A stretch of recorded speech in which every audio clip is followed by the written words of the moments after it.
Hello everybody, this is Mr. Rob and welcome back to another episode of the Seattle Mariners franchise here on MLB The Show 23, and today we have completed another month in the season, so we're just going to do our monthly recap, this time looking back in the month of May, see where our Mariners sit in the league, as well as take a look at some stats, and this time we'll take a look at some league leaders.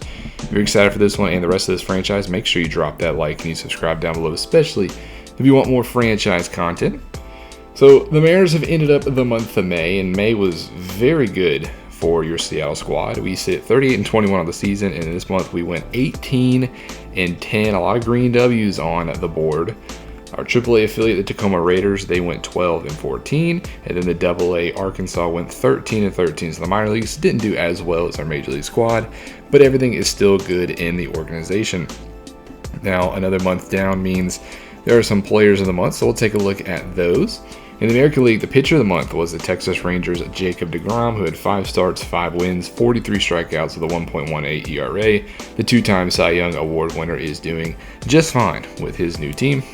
Player of the month is also from the AL West of the Los Angeles Angels is Taylor Ward, who hit .347 with 10 homers and 22 RBIs. So both of our division rivals are strengthening their teams, it looks like. And then rookie of the month is the Boston Red Sox Masataka Yoshida, who hit .300 with 4 homers, 10 RBIs.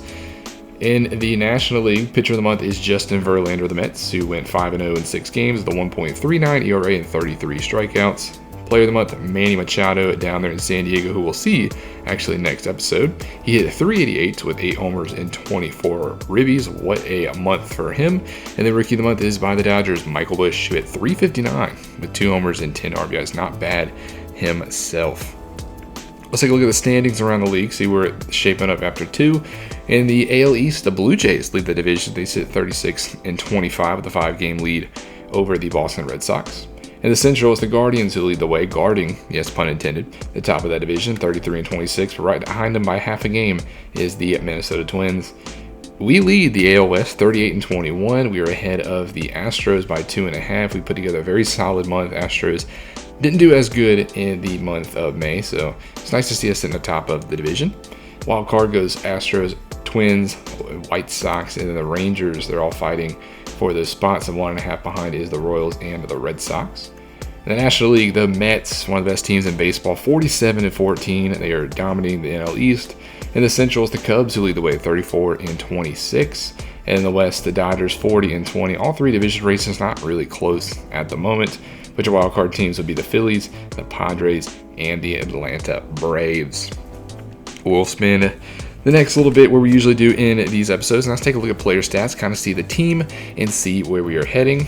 I will sort it by games just so we can kind of see the top players first, starting off with the position players played the most games in JP Crawford, who is done impeccable in the month of May. I'm so happy with his progress as he's hitting .300 on the season with 5 homers, 24 RBIs, 3 triples as well. He has just been hitting absolutely crazy, which going into this series, I was a little worried with JP Crawford because he's due a big-time contract at already 28 years old. I was wondering if he'd start to decline, if that would be an overpay. But right now, JP Crawford is playing absolutely great and is one of the biggest reliefs I have right now of the season.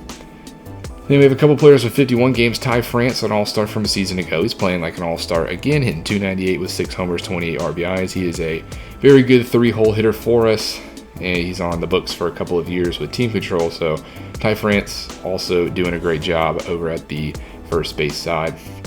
In right field, we have Teoscar Hernandez, who a little bit of a different story. He did not have a good month of May. His average has dipped all the way to .208, and he's only hit 7 homers and 16 RBIs. Now he's a free agent after this year, so for me, Teoscar Hernandez, I expected a little bit more. His OPS has dropped to .604, and his home runs, like per at-bat number, is way higher than usual. So Teoscar Hernandez, free agent at the end of the year.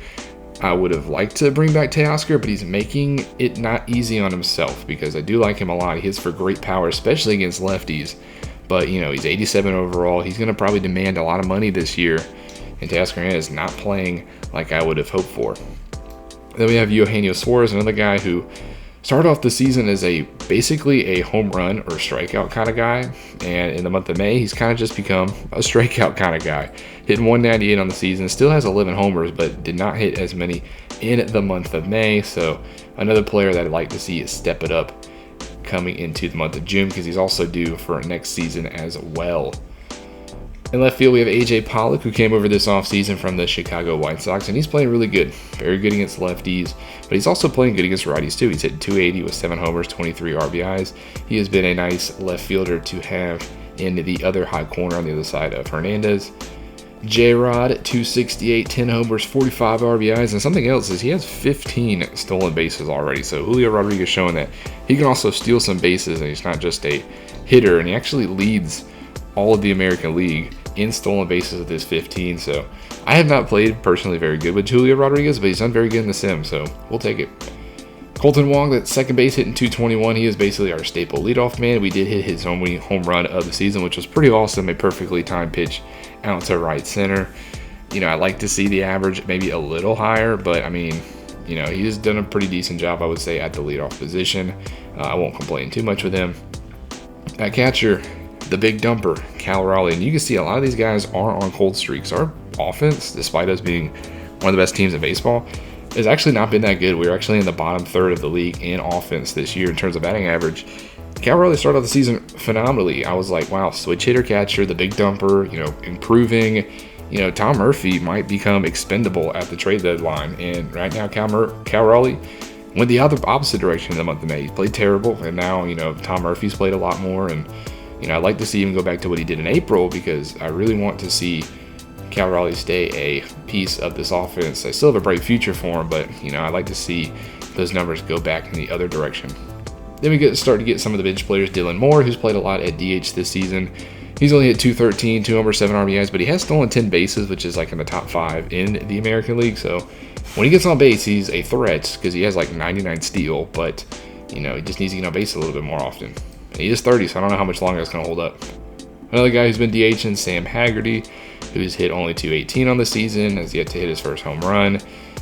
I'd like to improve the DH spot, but between Moore and Haggerty, they're also great utility infielders, so it's kind of what their position is right now, which I'm fine with.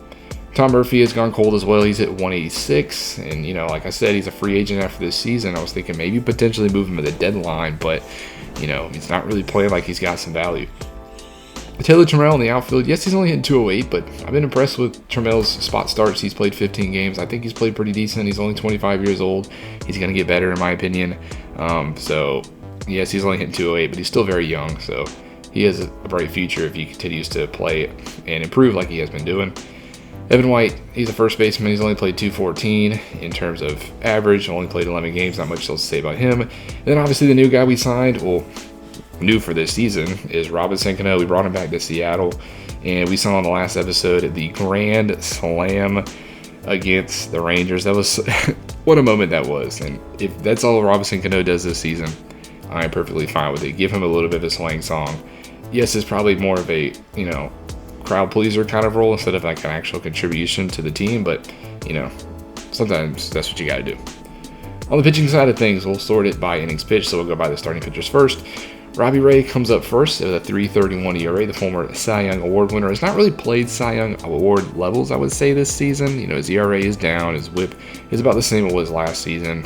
He is a 1.1 WAR whip player, but we know he's a little bit capable of more, especially like he did back in 2021 with the Blue Jays. And he's on the books for a lot of money in the past couple seasons. So yes, while Robbie Ray's playing good, I like to see it a little bit better.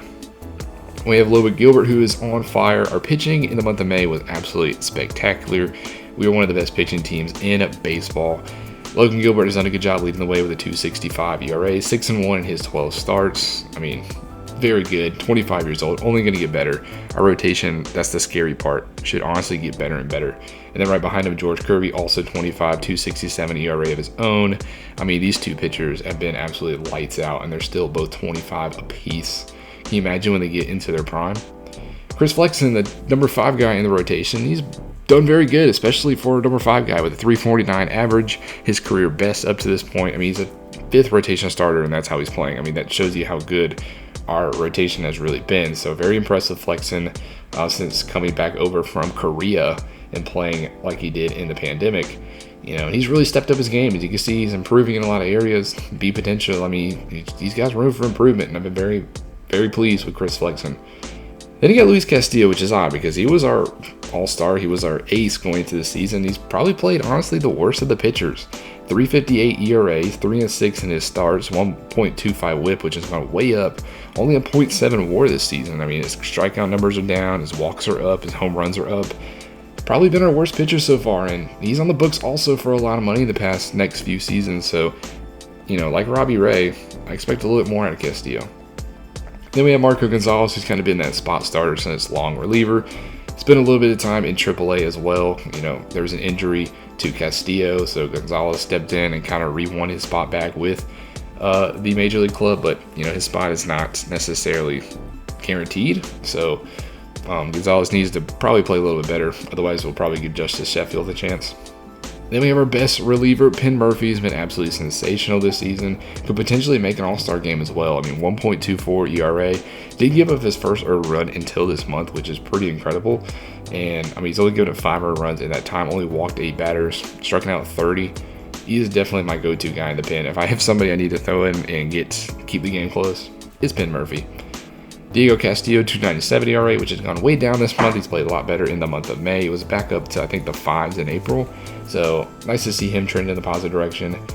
The newest Mariner, Yency Almonte, who, his stats look pretty good, but his stint as a Seattle Mariner has not necessarily been that great.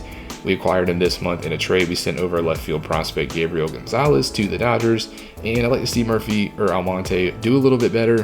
His numbers with the Mariners have not been good. He's blown a save with us, and he's 0-2. So, Yency Almonte, I still think it was a good trade. Don't get me wrong, but those numbers are a little bit skewed because that was all with LA. Matt Brash has kind of been the worst guy in the bullpen, 5.47 ERA. I mean, he's kind of a guy I just throw in if everybody else is tired. Paul Sewell has been a great setup man for us, the former closer for us. He's been pretty good. And our closer, Andres Munoz. What else is there to say? 22 for 22 on saves, one of the top closers in the American League. He should be an all-star, and if I go to the 9th inning, I feel pretty confident with Andres Munoz on the mound. That does it for our player stats. We'll end this episode by just kind of looking at some of the league leaders really quickly around the league, kind of see what's going on. For the American League batting average, Adolis Garcia actually leads the way. He's hitting 353 with the Rangers. They're a pretty good team. He's having himself a MVP caliber season at the age of 30, and with still a lot of team control. I mean, the Rangers, lock this guy up.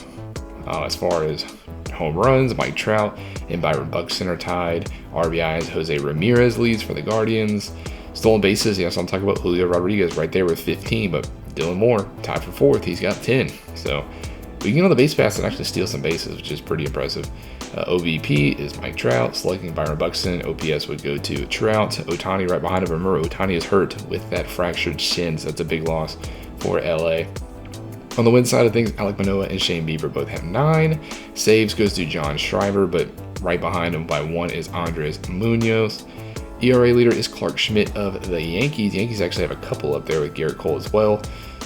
Home runs allowed is Schmidt and Glasgow. Shutouts, Rasmussen. K's goes to DeGrom by a good bit as well. And then that kind of whip would be Bieber. Pitching war is Shane Bieber as well. And then batting war would be Mike Trout. In the National League, Manny Machado leads the way with batting average hitting 361, but by a point behind him is Brandon Nimmo. In terms of home runs, Kyle Schwarber of the Phillies leads the way with 20. RBIs is Matt Carpenter, the newest guy on the block for the Padres. Stolen bases for them would be Tommy Edman. He does lead the league with 16 of the Cardinals. OBP would be Nimmo, slugging Schwarber, so OPS would also be Kyle Schwarber.